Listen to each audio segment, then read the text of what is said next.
Well, hello, boys and girls. How are we doing? We still having fun at home? Studying? Being a problem for mom? Okay. Well, it turns out that Mr. Jocko Willink actually wrote a sequel to the book we read last time, The Way of the Warrior Kid. And the name of this book is Marc's Mission. So it clearly takes off from where the other book started. And I thought if it's okay with you, that I will start to read it. As you can see, we don't have a printed bound book. Mrs. Morton had to get a copy of this that she could download off of the internet. And I'd like to read you the dedication.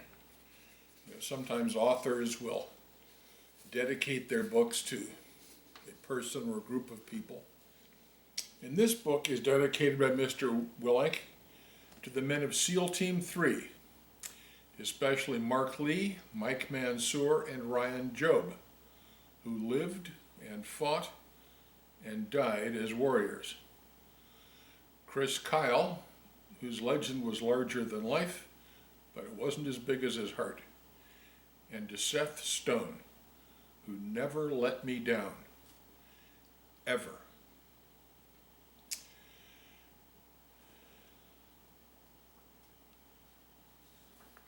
The Warrior Kid Code. You may recall this from our last reading. The Warrior Kid wakes up early in the morning. The Warrior Kid studies to learn and gain knowledge and asks questions if he doesn't understand. The Warrior Kid trains hard, exercises, and eats right to be strong and fast and healthy. The Warrior Kid trains to know how to fight so he can stand up to bullies to protect the weak. The Warrior Kid treats people with respect and helps out other people whenever possible. The Warrior Kid keeps things neat and is always prepared and ready for action. The Warrior Kid stays humble. The Warrior Kid works hard and always does his best. I am the Warrior Kid. Chapter 1, The Pumpkin and the Principal. This year was a really good year until the last day of school. I ended up in a place I should never have been, the principal's office. Yep, that's right, me, Mr. Warrior Kid with my warrior code, got sent to the principal's office. What for, you wonder? Let me tell you in one word, Nathan. That's right, I got sent to the principal's office because of Nathan James, a guy with 2 first names. Here's the thing with Nathan. He is super annoying. He's always moving, tapping, snapping, shifting, bouncing his legs, standing up, sitting down. He just never stops moving. Do you guys know anybody like that? It is so annoying. He is also making comments and saying things to me and the other kids. Not exactly nice things either. He calls us names, mean names. He calls Kenny Williamson blockhead. He calls Patricia Johnson needle nose. And he calls me plate face.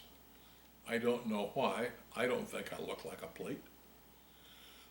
Okay, maybe my face is a little round, but that doesn't make it okay for him to call me plate face. And the thing about Nathan is he says it kind of jokingly, but at the same time kind of seriously. So if we told on him, we would seem like tattletales. Today we were helping clean the classroom. Some kids were taking down pictures. Some kids were clearing out desks. Some kids were counting and stacking books. I got put in the group with Nathan cleaning the art area. He started in on me right away. Let's get this cleaned up, Plateface. Don't call me that, I told him. Don't call you what, Plateface? Plateface. I know you're Plateface, he said. I started to raise my voice. Don't call me that. I felt my face turning red because I was so annoyed. Well, what do you want me to call you, he said. Call me by my name, I answered. I looked at Nathan, and he looked a little scared. Okay, fine, he said. I think he realized he had pushed too far and knew what might happen. Then he whispered, Plateface, and smiled. I felt my hands clench together. I bit down hard, squeezing my jaw, and started to breathe hard. The more I stood there and thought about it, the madder I got. When Nathan saw that I was getting mad, his smile grew even more. I could feel my face turning redder and redder by the second. Then Nathan chuckled a little bit. He was laughing at my anger. I got so mad I wanted to explode or scream or throw something at him. That's when I noticed a bright orange papier-mâché pumpkin that one of my classmates had made in art sitting right in front of me. It was about the size of a volleyball, and it looked perfect. Without thinking, I grabbed the pumpkin and I threw it right at Nathan's head, really, really hard. He wasn't expecting it at all, so I hit him square in the face. It hit him so hard that he tripped over a stuffed caterpillar and fell to the ground, knocking over an easel on his way down. It made a giant noise, and everybody looked over at us. This is when it got really bad. The pumpkin ricocheted off Nathan's head and made a straight shot at our teacher, Miss Carpenter. Right as she looked to see what the big noise was, it hit her, pow, right in the face.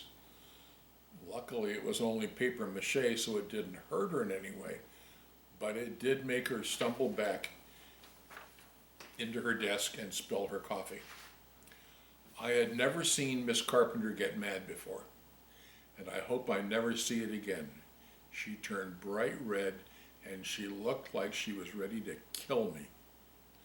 But instead, her voice got really, really quiet, like a low growl from a crazed animal, and she grumbled, "Get to the principal's office now."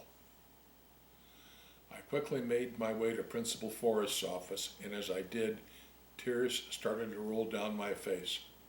I couldn't believe it. It was my last day of school, and I was getting sent to the principal's office.